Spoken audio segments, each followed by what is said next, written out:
Ok. Nosso último palestrante da sessão de palestra, quer dizer, depois dessa seria a sessão de posters, é do professor Alisson Júnior Souza Franco, da UEM. Ele irá falar para a gente exponential stabilization of a parabolic hyperbolic system with localized dampening and delay. Alisson, você tem 30 minutos. Você tem tela e computador, tudo para você agora, tá bom? Beleza. Obrigado, professor Olímpio. Obrigado à equipe organizadora. Obrigado pelo convite, pela oportunidade de poder estar expondo o meu trabalho.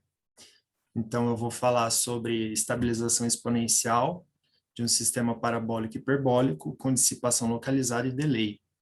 Esse é um trabalho realizado em parceria com Vitor Hugo Gonzalez Martins e Thalita Druziani Marchiori. Esse trabalho também recebeu apoio financeiro da CAPES. Bom, então essa é uma outline da minha apresentação, né? Eu vou fazer uma introdução, fazer uma revisão literária, vou falar das hipóteses e do resultado de boa colocação e falar do resultado de taxa de decaimento. E, por último, as referências. Então, seja ômega um domínio limitado da RN com fronteira suave. Nesse trabalho, eu vou apresentar sobre o resultado de boa colocação e decaimento de energia do sistema dado por 1. Tá? Primeiro, observemos que aqui a gente tem uma equação da onda, acoplada com uma equação do calor. Né? Aqui a gente tem o delay, e a gente também tem termos não lineares, F e G. Tá? Nos próximos slides eu vou falar sobre os outros termos presentes na equação. Bom, primeiramente, seguindo as ideias de Nicaise e Pignotti, a gente introduz a mudança de variável, né, para lidar com delay, a mudança de variável dada por 2. Né, então, a gente tem aqui, define Z de x rho t igual a U' de x t menos rho tal, e W de x rho tal igual a V de x t menos rho tal, né, com rho variando entre 0 e 1. De 2 obtemos 3, que por consequência nos dá 4. E analogamente, a gente obtém também 5. Então, o problema 1, ele se torna esse problema 6. Tá? Então, vejam, onde o ρ é igual a 0 era o t sem delay, onde o ρ era igual a 1, né, que é t menos tal. Perdão, aqui onde eu tinha o delay, t menos tal, aqui a gente tem o ρ igual a 1. Então, né, z aplicado em ρ para ρ igual a 1. E a mudança análoga vale para v com delay, né? Quando aqui eu tenho v de xt, ele se torna esse termo. E quando eu tenho v de t menos tal, eu tenho esse termo, tá? E daí surgem também as equações auxiliares, né, que surgem da mudança de variável. Então, agora eu vou fazer uma revisão breve, né, sobre alguns artigos que são importantes com relação a esse trabalho. Primeiramente, eu vou falar então sobre alguns resultados de estabilização da equação da onda, com damping localizado. Então, Zuazua e Nakao provaram decaimento uniforme da equação da onda quando a dissipação é efetiva em todo o domínio.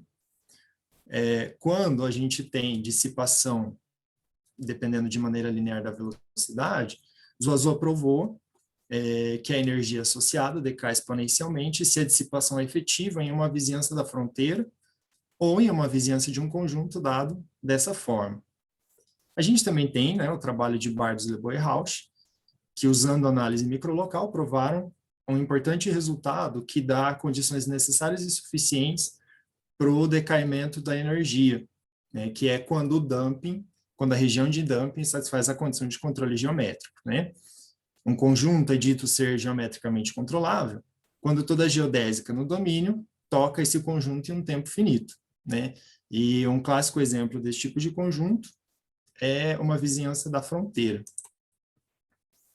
Temos também o trabalho de Cavalcante e Oquendo, onde eles consideram a equação da onda com dois tipos de dissipação viscoelástica e dissipação friccional, né? Então, aqui a gente tem a dissipação viscoelástica e aqui a friccional. De modo que A de x e B de x verificam a desigualdade dada por 8, onde delta é um número positivo e ela vale para todo x em ômega, onde ômega é um aberto limitado com fronteira regular do RN. Uma coisa muito importante para a gente perceber aqui em 8 é que essa hipótese ela permite que as dissipações, os dampings, eles atuem de maneira simultânea, mas em conjunto, digamos assim, porções complementares do conjunto ômega, né? Por exemplo, o A de x pode ser zero em algum subconjunto de ômega, mas em contrapartida o B não vai ser zero, né? E vale também o contrário, B de x pode ser zero e A de x pode não ser zero, né? O ponto aqui é o seguinte, aqui não está determinado em quais conjuntos o A de x e o B de x devem ser efetivos ou devem ser zeros, ou devem ser zero, né? Aqui, o que a gente não tem a localização precisa da efetividade do A de x e do B de x. O que a gente tem aqui, o que a gente precisa é que essa soma seja maior ou igual que delta em todo o ômega, tá? E isso permite com que a gente tenha uma atuação simultânea, mas em subconjuntos distintos de ômega dos dampings. Temos também alguns resultados sobre delay, sobre equação da onda com delay. Então, foi provado por Dático em 22 e depois em 23 que em dimensão 1, a presença do delay pode desestabilizar as soluções. Quando não existe delay na dissipação da fronteira, é conhecido que o funcional de energia é estável, e quando há apenas a dissipação com delay agindo na fronteira na condição de Neumann, o sistema é instável. Nikkei, em 53, estudou o efeito do delay no tempo em domínios com dimensão maior que 1 e considerou o sistema 9. Né? Então, aqui a gente tem a equação da onda, a condição de fronteira de Dirichlet, de Neumann e os dados iniciais, onde ômega é um conjunto aberto, limitado, com fronteira regular. Né? Os autores provaram que se Mi2, né? Então aqui a gente tem o Mi2 e aqui a gente tem o Mi1. Eles provaram que se Mi2 é menor que Mi1, então o sistema é exponencialmente estável. E quando Mi2 é maior ou igual que Mi1, eles exibiram uma sequência de delays arbitrariamente pequenos que podem causar instabilidade no sistema. Nesse mesmo trabalho de 53, os autores consideraram um problema parecido com 9, mas consideraram essa condição de Neumann igual a zero e consideraram a dissipação no interior do domínio. Perdão, eles consideraram condição do tipo Dirichlet, de fronteira, e o delay, a dissipação no interior do domínio. E a gente também tem o trabalho dado por 74 para a dimensão 1, onde eles provam um resultado de estabilidade se Mi2 é menor que Mi1. Quando Mi2 é maior que Mi1, o sistema é instável. E no caso em que ocorre a igualdade, é possível que ocorra uma instabilidade no sistema. Agora, eu vou falar um pouco sobre alguns resultados de estabilização para sistemas parabólicos e hiperbólicos. Então, da Fermus, em 21, ele provou que o semigrupo associado com o problema de termoelasticidade tende a zero em dimensão 1, mas ele não exibiu taxas de decaimento.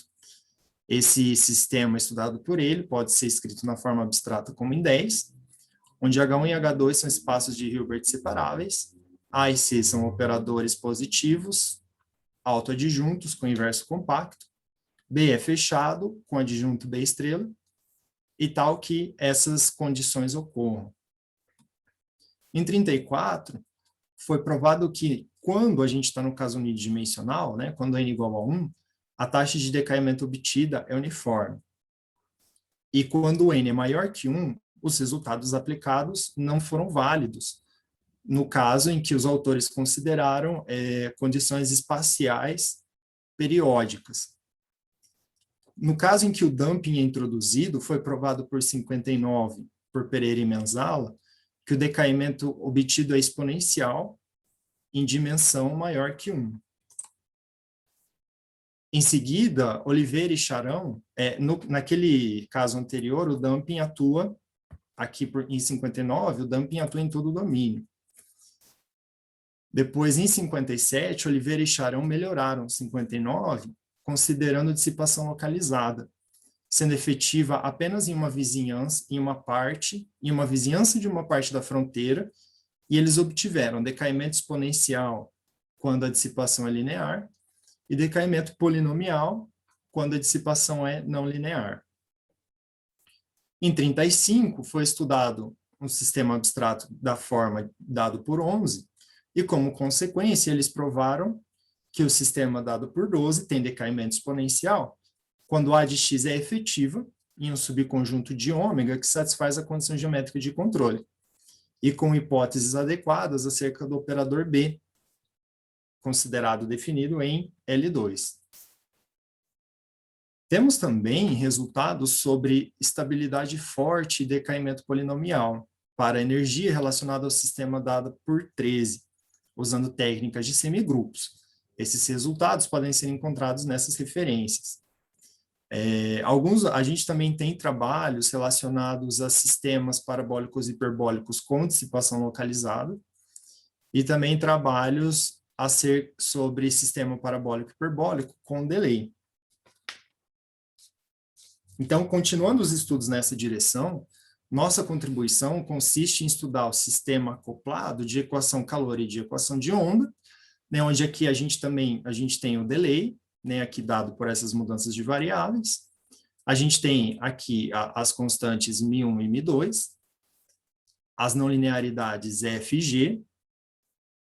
Aqui a gente tem um acoplamento, né, V na primeira equação, o T na segunda, e daí a gente tem as funções A de x e B de x, tá, que vão falar para a gente sobre a atuação da dissipação. Então, de acordo com as hipóteses 1.1, que eu vou apresentar daqui a pouco, a gente tem as não linearidades F e G, né, que vão satisfazer a hipótese 2.1, a 2 a 3, e também a gente vai considerar as funções A de x e B de x.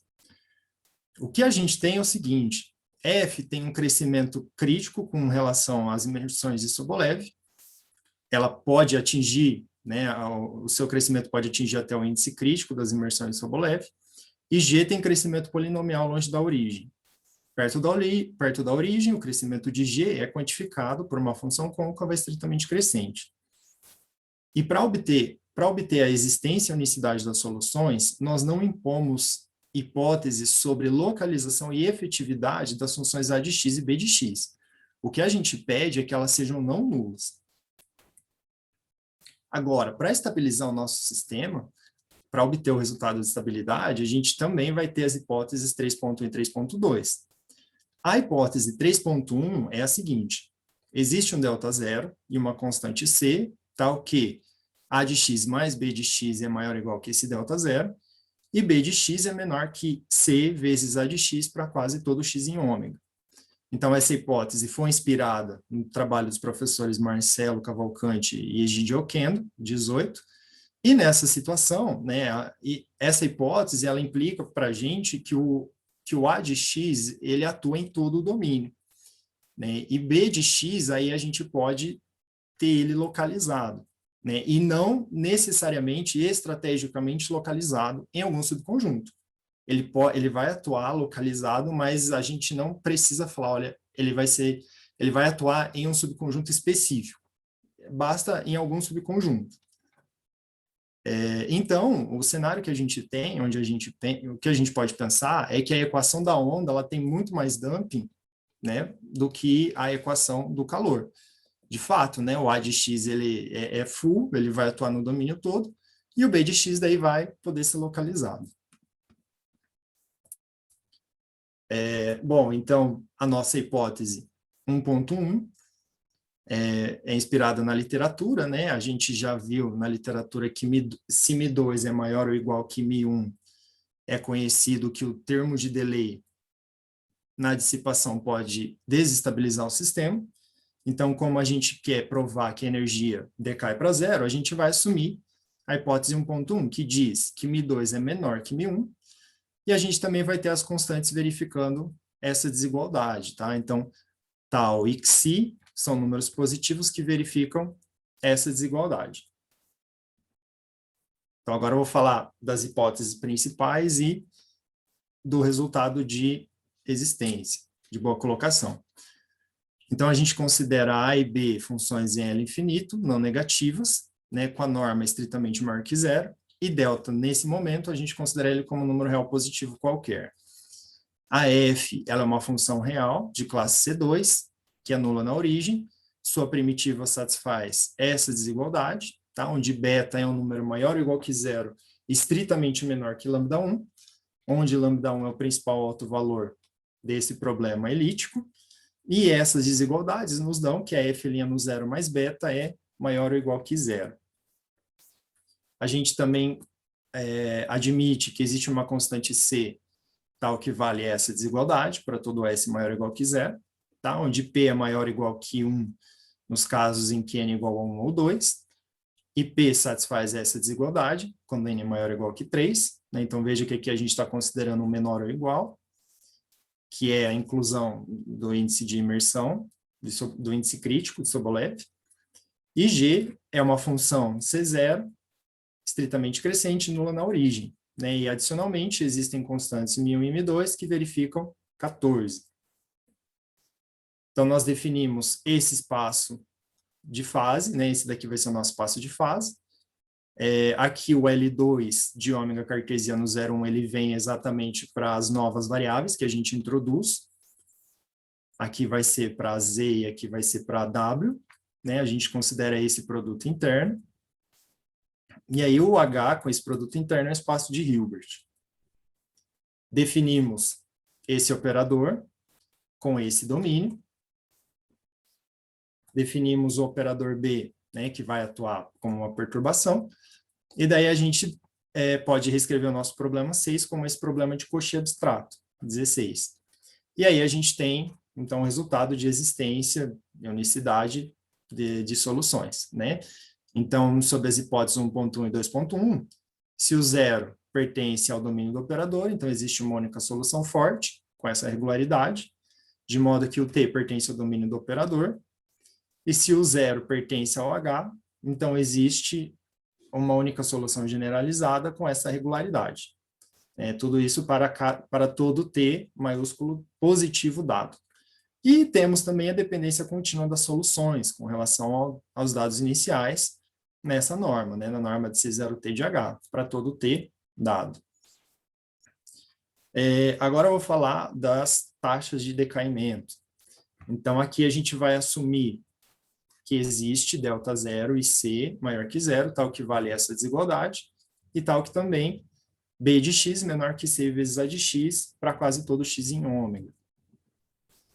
A hipótese 1.1, que é dada acerca, né, das constantes μ1, μ2, xi e tal, elas vão nos garantir 17. Né? E tendo em vista que aqui a gente tem essa desigualdade, é possível escolher delta suficientemente pequeno, de modo que a gente tenha a hipótese 3.2.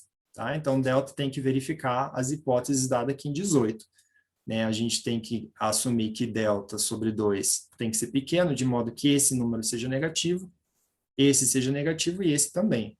Tá? Onde C é a constante que aparece na hipótese 3.1, e também de modo que 43 seja válido. Tá? 43 é uma desigualdade que envolve algumas constantes, mas que vai aparecer lá um pouco mais para frente. Daí quando aparecer, daí eu vou chamar a atenção, tá bom? Bom, o nosso funcional de energia é dado por 19, né? Então aqui a gente tem o T, o gradiente, a primitiva da F1, V e as variáveis introduzidas, E e W. A derivada da energia é dada por 20, tá?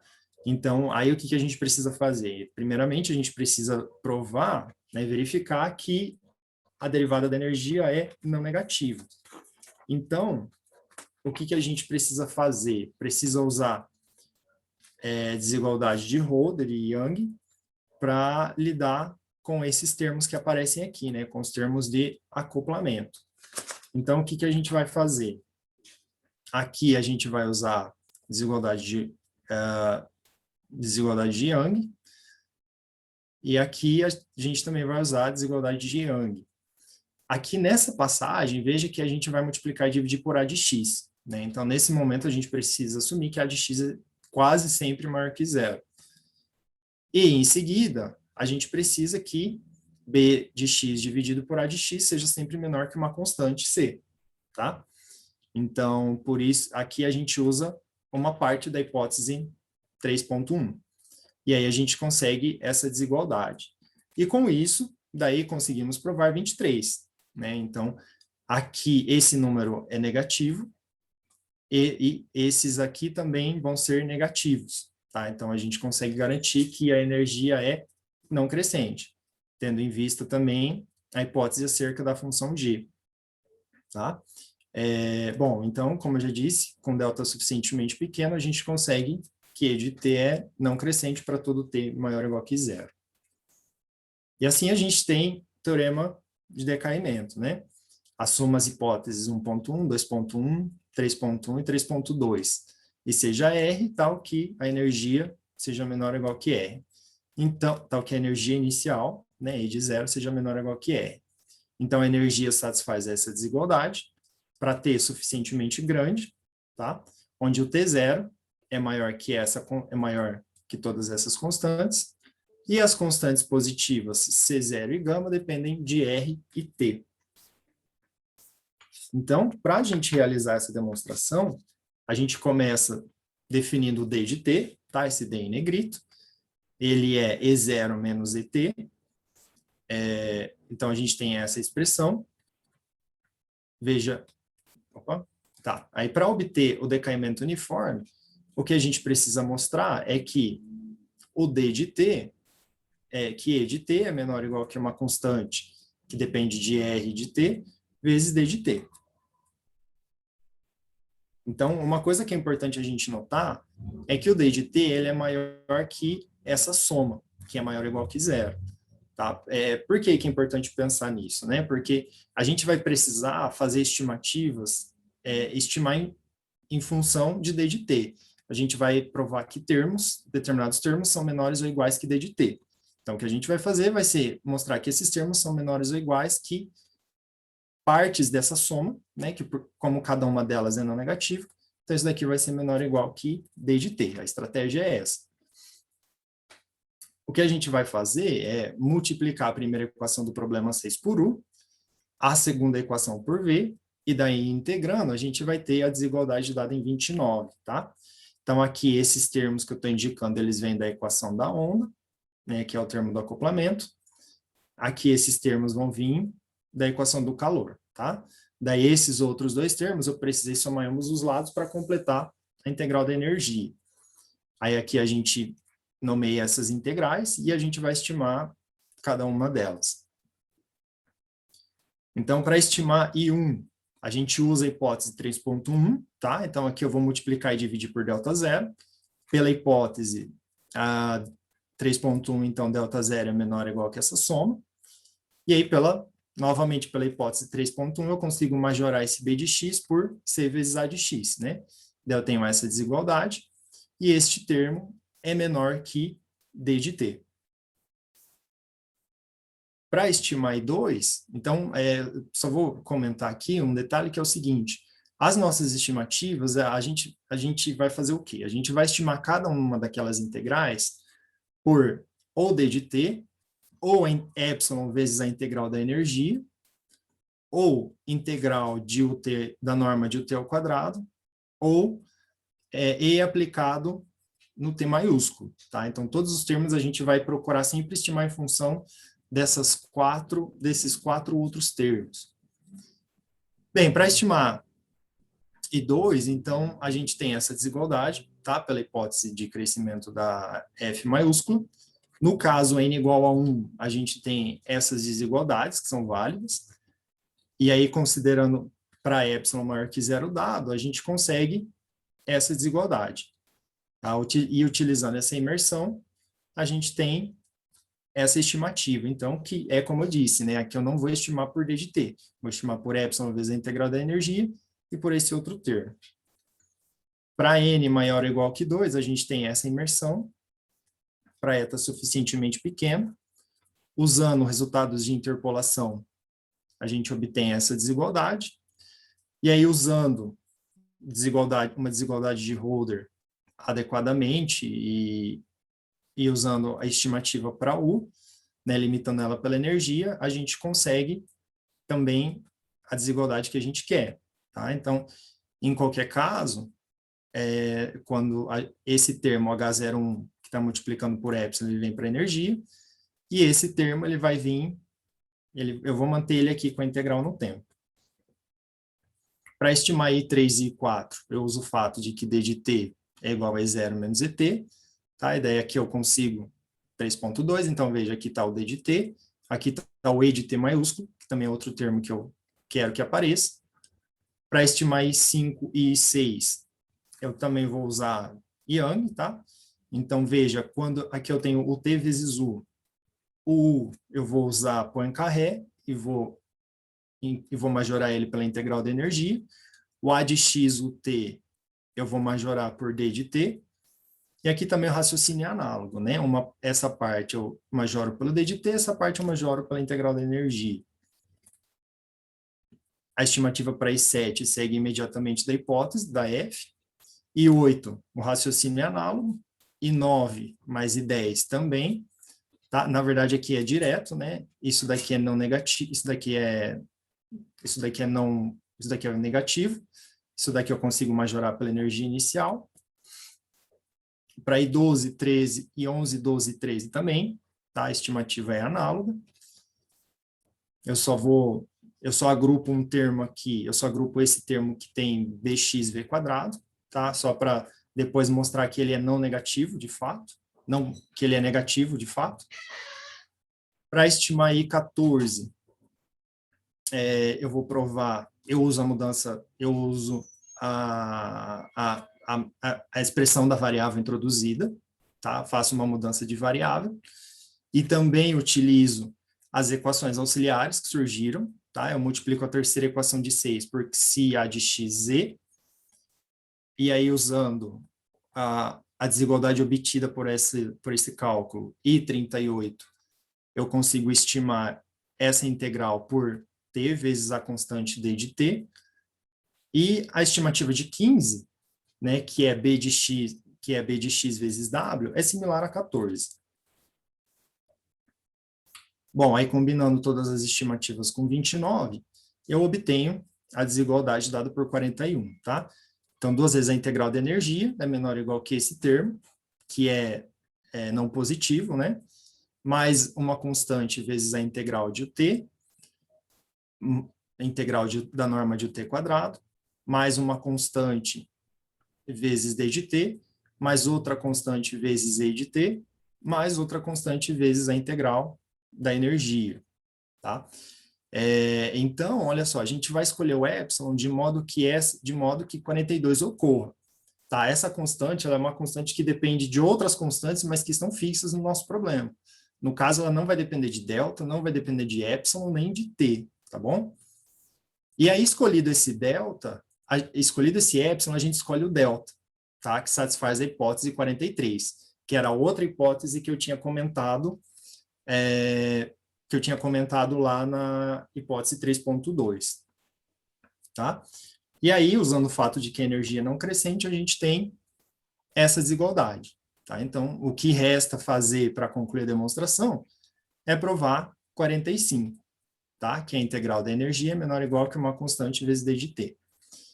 Bem, para isso a gente vai argumentar por contradição, né? Então, a gente supõe que existe uma sequência de dados iniciais cujas energias são limitadas, e as correspondentes soluções... Tem mais 2 minutos, tá? 2? É. Beleza. As correspondentes sequências verificam 46, tá? E aí, a gente vai ter a limitação da integral de UNT dada por 2TR, então o N é limitado, portanto, essa integral vai para zero. Aí a gente normaliza o n, né, por o n maiúsculo, divide a equação, a primeira equação de 6 por 1 sobre lambda n, obtendo 47, e também a gente obtém 48, tá? Ou seja, essas normas são 1, isso daqui vai para infinito, o que nos dá, por consequência, que isso daqui vai para zero, né? E graças a 50, a gente tem que cada um desses termos também tende a zero. Graças aí, e também do fato de que n til, né, que é n dividido por lambda n ao quadrado, é limitado, a gente tem as convergências 51, de onde segue que a norma de U é 1 e a norma IV é 0. Tá? Com essas convergências, e usando o fato de que A de x é quase sempre maior que zero, a gente conclui que o λ é zero, e aí, daí a gente considera dois casos para lambda n. O caso em que lambda é maior que zero e o caso em que lambda é igual a zero. No caso em que lambda é maior que zero, a gente consegue a convergência fraca 53 e passar o limite no problema. Daí a gente tem a contradição dada por 55. Tá? Isso daqui é uma contradição porque essa norma vale 1 e esse número é estritamente positivo.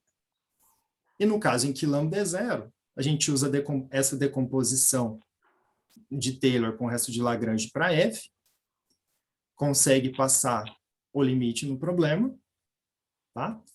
E aí a gente consegue essa desigualdade, que também é uma contradição, tá? Porque daí o que vai acontecer? Aqui, né, a gente usou aquela desigualdade que eu destaquei nas hipóteses da F, o lambda 1 é estritamente maior que o beta, e esse número aqui também ele é positivo, né? Isso daqui é maior ou igual que zero, perdão, não negativo. Esse número é maior ou igual que zero, e esse número é 1. Isso também dá uma contradição. E com isso a gente conclui o decaimento exponencial desejado. Aqui eu tenho as referências utilizadas, e obrigado pela atenção. Alisson, primeiramente, obrigado por ter participado e ter feito uma excelente palestra aí, tá? Mais outra palestra interessante. Agora eu vou passar para perguntas e comentários, questionamentos. O microfone, então, fica aberto aí.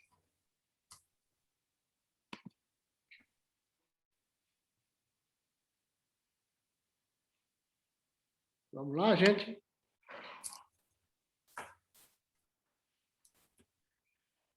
Ô, Alisson, aquele Sim. beta, seu beta era menor que lambda 1, né?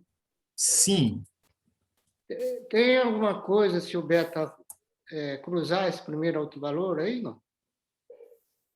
Se ele, por exemplo, chegar a ser igual minimamente? Igual, ou se não ficar entre dois autovalores.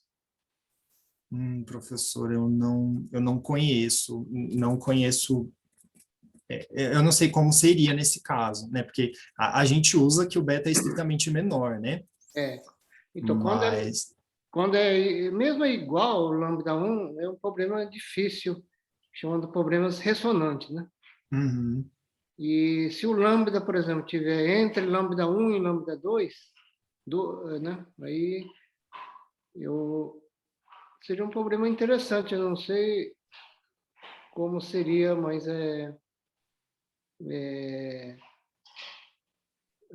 que o beta ficasse entre lambda 1 e lambda 2. Né? Entendi. Eu acho que é um problema a se pensar, professor. Agora, igual ao autovalor é mais difícil. Entendi. Vamos lá, pessoal. Cadê as perguntas? Eu tenho uma. Manda brasa. Tudo bem, Alisson? Tudo bem? Quem está falando? Deixa eu colocar aqui minha câmera. Aqui. Eduardo. Tudo bem, Eduardo? Beleza. A Alisson também já conheço, né?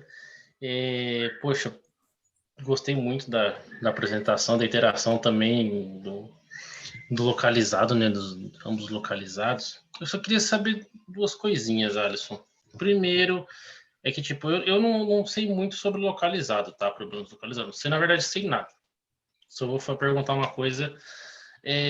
Quando você usa continuação única no absurdo, na parte de contradição, você tem que usar algum tipo de resultado de continuação única?